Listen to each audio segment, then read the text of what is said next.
મોરબીના જસાપર ગામમાં સૂચિત બાયપાસ પ્રોજેક્ટને લઈને ખેડૂતોમાં ભારે રોષ ફાટી નીકળ્યો છે।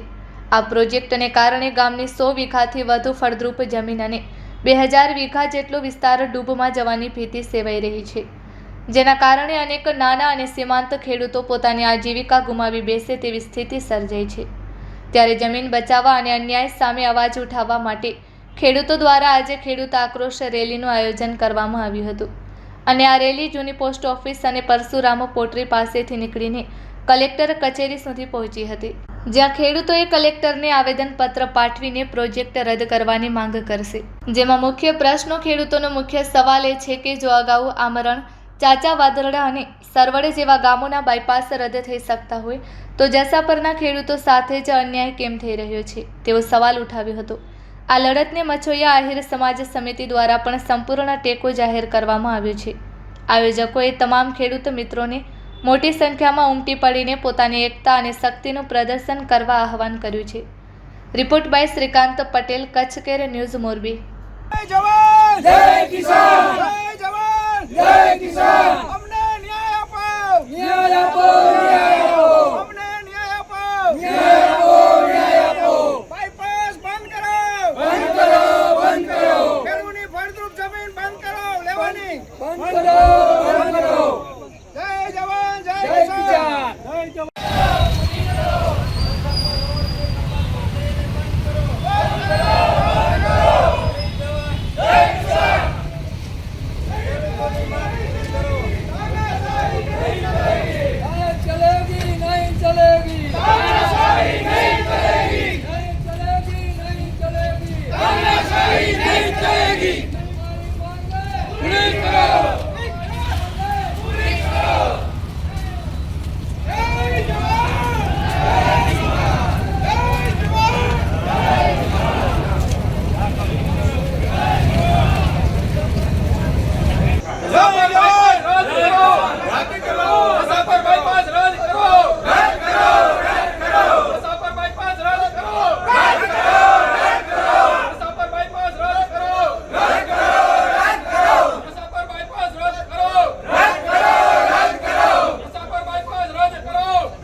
મારું નામ મૂળભાઈ ગોવિંદભાઈ ગોહેલ, હું પણ એક ખાતેદાર ખેડૂત છું અને આ વિસ્તારમાં જે રોડથી પ્રભાવિત થયા છે એવું અમારું બરાબર એક આહિર સમાજનું ગામ જસાપર ગામ છે। અહીંયા જે રોડ નીકળે છે એ રોડ એટલો બધો પ્રભાવિત કરે છે કે જે ખેડૂતોને હાવ જમીન વહી જાય છે અને બિન ખાતેદાર થઈ જાય છે।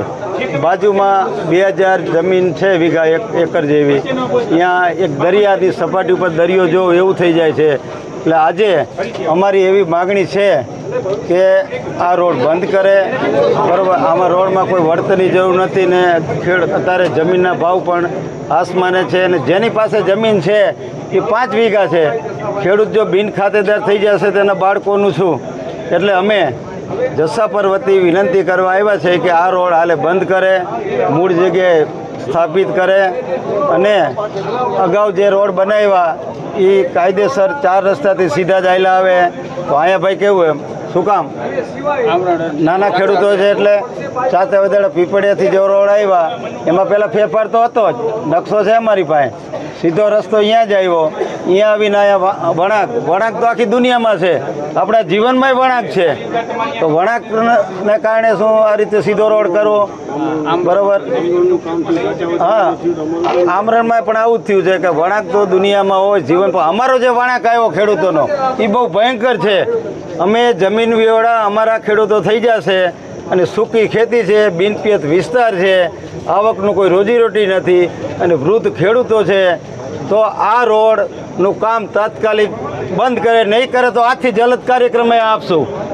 આથીની પણ જલદ કાર્યક્રમ આપવાના છે અને અમને આનો 3 થી 4 દિવસમાં ઉકેલ આપે એવી સમાજની લાગણી છે અને અમે બધા સમાજ સાથે છે।